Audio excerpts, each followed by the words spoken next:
NTV. Welcome back and many thanks for staying with us right here in Morning at NTV. My name is Romeo Busiku. We are going into our Take Note conversation of the day. COVID-19 testing and detection. It has caused quite a debate in Uganda and quite a storm. Many people were saying, no, the 240,500 shillings that was levied on the citizens of Uganda was never called for because of the economic consequences of the lockdown that was instituted as a measure to curb the spread and contraction of the SARS-CoV-2 virus. Well, as the number of COVID-19 cases increased in Uganda with 3,037 cases, 32 deaths and 1,489 recoveries, and so is the demand for testing of COVID-19 and detection. However, the government came up with a resolution to levy a fee on individuals who want to be tested, companies that want their staff to be tested, those who want to visit Uganda, those who are actually stuck elsewhere in the world and want to come back to their home country, they would have to part with the 240,500 shillings.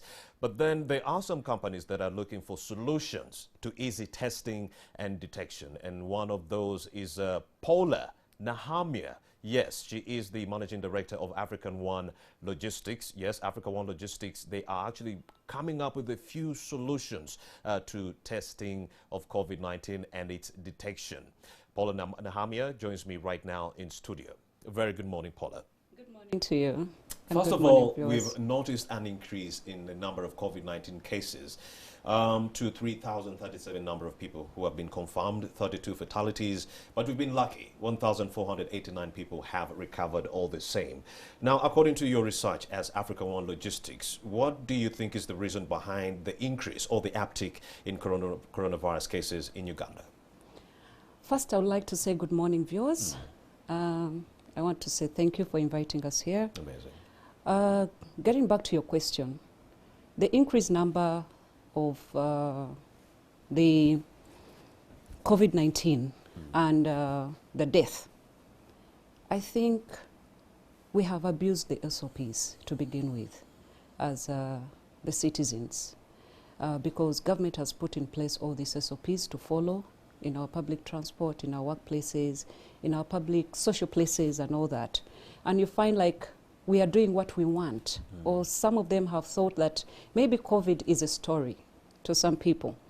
So, and yet COVID is real. I want to tell people out there, COVID is real, COVID is killing, and we need to take care of ourselves. We need to follow every procedure, every SOPs that has been put in place to control these numbers.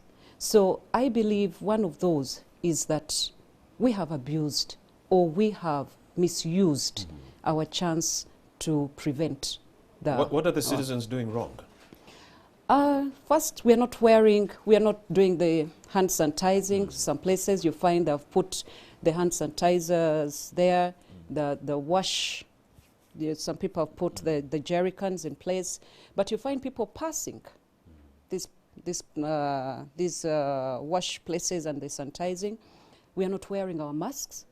You find the taxi has over 10, 14 people, and you know you need to be okay. The taxi has to have 7 people, but you have already found 7 people and you still want to enter this taxi. And then you are blaming government on putting a price, for example, of testing. Our workplaces, we are not wearing our masks everywhere. You go to maybe our banking halls, everyone is doing what they want. We are not even giving social distancing in these bank halls. So you find like this is one of the main causes that has caused the rise in numbers of death and increased numbers of infection of the people who are infected currently. You're also telling me about the use of temperature guns and the fact that the security personnel who are doing this job are not mandated to do the same. How so? That is very true. I think the job of the gun temperature has been allocated to the wrong people in most places.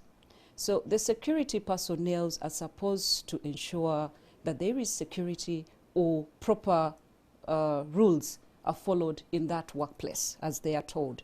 But they are not supposed to be checking the temperatures of people. So you find like some of them, I don't know if they are using the right gun temperatures or the gun temperatures are not reading right. Those are two questions to wonder here. So you find even they check and then go. Check, go. So I don't know what's the exact temperature he's reading. Is it the correct one or the wrong one? So you don't know whether you have a high temperature or a low temperature, of which sometimes even they read, somewhere I went and it was reading over 40. So I told him, what did you say? No, you go. Now, you find these are things that are causing also some of the problems in the increased numbers, because we cannot even do the contact tracing at one point, you can see. So these guards are doing the wrong, I think they're not supposed to. My plea is I think we need to find the right people to do this job other than the security personnel. Because now he's concentrating on the temperature, and even sometimes they are now forgotten the other security checks. Because right now it's all about COVID. We have to first check the temperature.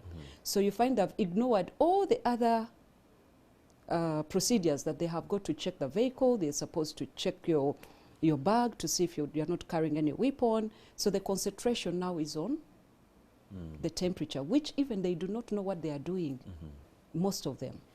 Yes. And of course, as the demand for COVID-19 testing increased, the government came up with a resolution to levy 240,500 shillings on individual companies, even some business people who want to be tested. Those who want to visit the country, those who have been stuck outside and they want to come back, they would have to pay unless you're already sick, or if Ministry of Health is in your area and they find that you're already sick. As Africa One Logistics, as the managing director, what do you make of all this levy, especially the 240,500? Do you think it will do more harm than good? Okay, if I have to be an honest speak on this, All right. I think it will do us more good if government put Levies up the money. How so? Exactly, because this is going to help us now wake up and know that we need to take good care of ourselves. I have now to be more cautious that if I'm not careful, then I'm going to part with over and above 250 to go to hospital to do my check for the COVID-19, and more so, maybe even my family members. So if I know there is that price attached, I believe this is going to help out in reducing the numbers at one point, because we have taken things for granted. As many of us Ugandans, some of us have taken things for granted. So I believe that with this price attached to this, we are going to see a number dropping now, because everyone will be cautious. I need the 250, and yet our businesses have slowed down at the same time. We have people to take care of at home. So you've got to weigh in. Do I pay the 250 in hospital? Or do I take care? Do I wear my mask? Do I wash my hands? Do I keep social distancing? Do I avoid crowded places? So there will be some level of discipline now. We will be having some discipline now. People will have to wake up. So if I'm being very honest, I think government is being fair to us by putting that price to save us. Let me get this straight, Ms. Nahamia. You're Yes. telling me that the 240,500 shillings will offer as a deterrence Yes. to the people out there in the public, so that they continue wearing the face masks, social distancing. They do not want to get sick because they are protecting themselves and they do not have the 240,500 shillings. True. How would you address concerns from other political experts who are saying this measure would only suffocate mass testing, because they believe testing should be free to ascertain the magnitude, the correct magnitude of the spread of the COVID-19 pandemic in the country? What do you have to say about those concerns? Sometimes I don't want to mix issues of health and politics, because then they confuse the masses here, because we are talking of health here, and it's a big concern to all of us. We all need to be healthy. So one who puts politics before people other than the health is not being right to their voters or to whoever they are talking to. We need to keep people healthy, because we need to get back to our feet. We need to get used to the new normal and work. And what's the new normal? We've got to follow the SOPs. So to us here, we've got to follow and do the right thing. So to me, I think this is the right thing to do to help to control the numbers. All right, let's talk about the solutions or recommendations from Africa One Logistics. What are your recommendations to easy testing and detection? Okay, as Africa One, first, we are not exactly, I would not say that we are really testing people of COVID-19. We are not running any tests. We are not running a clinic. However, we are having some preventive measures and solutions to our workplaces, our social places, to get back to the new normal. What are some of those? Some of these, we have the different types of COBO booth, we call them, the temperature booth that we have on them. We are having them on the market, and some of them are already out there. And they are different types, and they're doing different things that would help us in having more preventive measures. Because this is time, I'll tell you, that we need to give people hope and solutions. And this is what Africa One Logistics is doing. We are bringing hope to the people, we are bringing solutions to the people, so that we stop worrying so much about COVID as a problem, but we can live with it, and by using all the preventive solutions. And some of the booths that we have in place, what they do, for example, I think that's what we need to explain to the people. I believe Mr. Teko has the pictures right there of the booth by Africa One Logistics. We'll be putting it on the screen right there so that you can be in the know. Go ahead. How does it operate? Okay, now, first and foremost, the booth that we have takes, somebody comes in the booth. I think what is showing right now is the COBO booth M model. This one is very good for very crowded places with high numbers of people moving in, like the airport, for example. So what someone does, they come in, they do the hand sanitizing. It takes the auto temperature, which also captures your facial recognition and saves it. So if your temperature is fine, then the doors will automatically open for you to go through. The doors will open. If your temperature is abnormal, you will not be let through. So imagine someone is at the airport, will not be let through. You'll have to miss your flight because you'll have to go through other checkups because your temperature is high, and you'll have to first stand aside to be sure that you are okay, or you're not running anything at the moment. Then you go to the next tunnel that fogs you. I think you've seen some kind of fog. Yeah. Yes. That fog, we are using the automation method, where it breaks down the disinfectant into very small particles that does not affect the skin. So it disinfects your body or whatever you've been carrying on your maybe on your clothes, so that by the time you are heading into the plane or any other place to sit around other people, you are all clean at that moment. Yes. Then what it also does, that has the same M and S model, they all save the data for easy contact tracing, for example. So once it takes, when you get in, you have to lower your mask as it's taking your temperature, it takes your facial picture. So for example, if they have to say that Paula was not well, then they'll be able, because it will show my temperature, it will show the time I got in and what date, and it's easy to do the contact tracing backwards of all the people who were around me at that moment. So that is one, the model M.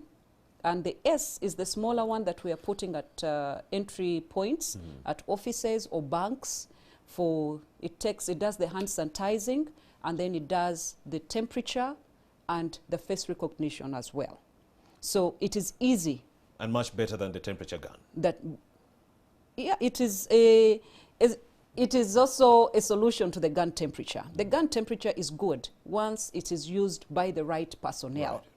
Is what we are trying to say. But here, the machine is doing its job, and it's being very accurate. You don't need another person to run it. It's either your temperature is normal or your temperature is not normal. And it has the alarm system. Once you are getting in and your temperature is high, it will say it, and everyone around actually will know, that whoever is trying to get in Romeo is getting in, but his temperature is high, you'll have to be stopped by the receptionist or the person or the security personnel who say, please step aside. And this machine will have all the contact information. Yes. Romeo entered this office building at such and such a time. Yes. Yes, his temperature was 450? 38 and above. So they'll be able to get all your contacts at that time you are in the studio, for example, or your people you are with at that time. So that's the first If lead. Ms. Nahamia leaves right now, we'll be able to know the time she came into the studio and so forth, so that we can ascertain whether or not she had the virus. Yes. Better than the temperature gun. But let's talk about the affordability situation. How viable is this solution? Is it affordable to all citizens of Uganda? I would say it's very affordable. With the new normal, and if we've got to live to survive, we need to all go and work. We need to work around this pandemic, because we're not going to stay in our homes. We all need to go, and we all need to be comfortable in our workplaces where we're going. And I believe most companies in Uganda and the government can afford this. So it's very affordable with all that it can do, because even some of them come with the metal detector, Romeo. So it will do all the 7-in-1 package for you at once. So even when you're coming to work at NTV and your boss has put it, you come, you know, with a serious swag. I'm going to work, I'm safe. You understand? So there is no much worry to worry about the safety at your workplace at all, and your output at work, because of what our booth is doing for you. So the affordability is no question. It's very affordable because of what it comes with. How much are you looking at? We have different packages, and discussions are always open, and because people are taking different types and different, but they range between $10,000 to $4,500. Yes. Don't you think 10,000 is too much money for Ugandans to part with? 10,000. Won't this chase away the clients? I mean, that's what we are worried about. I don't think so. Life comes first. There's nothing more expensive than life. Yes. That is an argument that has been coming in from members of the public who are saying that should have been the reason for the government to expedite free mass testing on a countrywide scale. But then government came out and said, well, we would want to do that, but the issue is it's too expensive. If it were too expensive for them, won't it be too expensive for the citizen to part with all that $10,000 to buy a Kobo machine? It's not expensive at all because of what it comes with, the package it comes with, and what it can do, and what solutions and what it can save its citizens or its employees, the people, the staff, that it can save. Because it does the metal detector, it does the contact tracing, it even can be used as your roll call at work. For example, who came in, who did not come in, for example. It's doing the disinfection as well.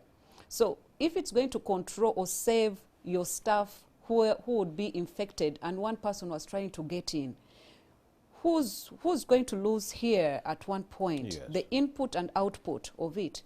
If a place has got to be locked up and you're not going to work for 2 weeks and you've lost business, 10,000 is nothing.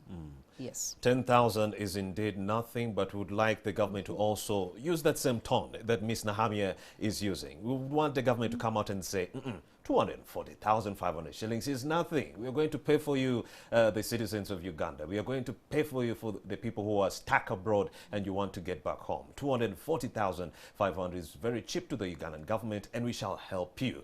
Would like to have that same kind of zeal that Paula Nahamia is exhibiting right here in Morning at NTV. But then what we are hearing from government is way, way different. It's too expensive. That's why we are levying this charge on the individuals and companies. But then that is a story for another day. What does the future look like for businesses in Uganda as far as COVID-19 is concerned? Currently, I would say the business is not good. I run another company which is, for example, in the tour business. I run Africa One Tours and Travel, which currently we are not operating. So it's not good for now, and in the future it's going to take us time to grow back. For example, the tourism industry, it's going to take us time to grow back because we have to get used to the new normal and to follow all these SOPs. To get people to fly out and to fly in to boost our tourism is going to get us some time. So this is why we need to put up all these preventives. When you talk about government putting up this fee, for example, and we need business back, this is something that is going to help us to get on our feet back. If you are careless with your life, please don't try not to also affect others, because if you've got to part with the 240, for example, I believe tomorrow, if you part with it today, tomorrow you're going to do something else. You're going to take care of yourself. You're going to buy the mask. In any case, if you had one, you'll buy 5. So the business, as it looks like in the future, it's going to grow a bit. But we have to get used to the new normal. It's going to grow back. Have you already partnered with government to roll out this venture? Yeah, we're already working together. I've been working with the Ministry of Health. We're already working together. We are trying to put it in place so that government entities can put up the booth in their workplaces so that we can have government rolling on a daily without a challenge. So most of them are going through their procurement process right now to make sure that they can be able to get these so that government can run and you can be able to get a service. Yes, services to remain running. But we are having private companies and NGOs that have already put them in place. We are already working with them and they have placed them. Some banks have also placed them in their places. So far so good. And the places they are working, they are really impressed. The guards are saying, you saved us from what we are not understanding. All right. Yes, so it's doing good so far. Let us in on some of the challenges you envisage to encounter along the way as you roll out this whole, process. Yes, of course. Currently, we've not yet faced much of the challenge because we have to train people. We are training people as we are rolling out the installation and everything. We are giving a 1-month training to all the people who are handling the equipment and others, of course, the challenge is saying that disinfection, refilling it, but ours is a fog. So refilling the disinfectant and fogging its employees is not a problem because it doesn't consume much. But so far, so good. So far, so good. Paula Nahamia is the managing director of Africa One Logistics, and they've come up with some easy solutions to testing and detection of the COVID-19 pandemic. The machines are around 10,000 to 4,000 US dollars. Very, very affordable as far as life is concerned, because life is so expensive. So 10,000 is really nothing. Ms. Nahamia, your final words for our viewers in a minute who are watching. Cautious message for our viewer. Okay, what I'd like to tell my fellow citizens, my fellow friends, brothers and sisters, COVID is real. We have to take good care of ourselves. Let us keep all the SOPs. Let us wash our hands. Let us wear our masks. Let us avoid crowded places. Social distancing is very important. And let us work together to win over this. We need our businesses. We need our families. We need our people around us. So please follow the SOPs as much as you can. Thank you very much. Follow the SOPs as much as you can. Wise words coming in from Paula Nahamia, the Managing Director of Africa One Logistics, a company that is coming up with easy solutions to the demand of COVID-19 testing and detection. My name is Romeo Busiku. I'd like to send a major shout out to all the kings, the queens, the beautiful boys and girls who are celebrating their birthdays on this particular Wednesday, the 2nd day of September, the year 2020. Look out for the NRM primaries that will be taking center stage on September 4th. That is Friday this week. And then the FDC shall be also expediting its own internal party primary process on Monday next week. NTV shall be on top of all those processes to bring you those proceedings as they happen. My name is Romeo Busiku. It's been an absolute pleasure having you join us from 6:30 all the way to now. Have yourselves a blessed day. Let's interact tomorrow, same time. Beautiful day to you and your family.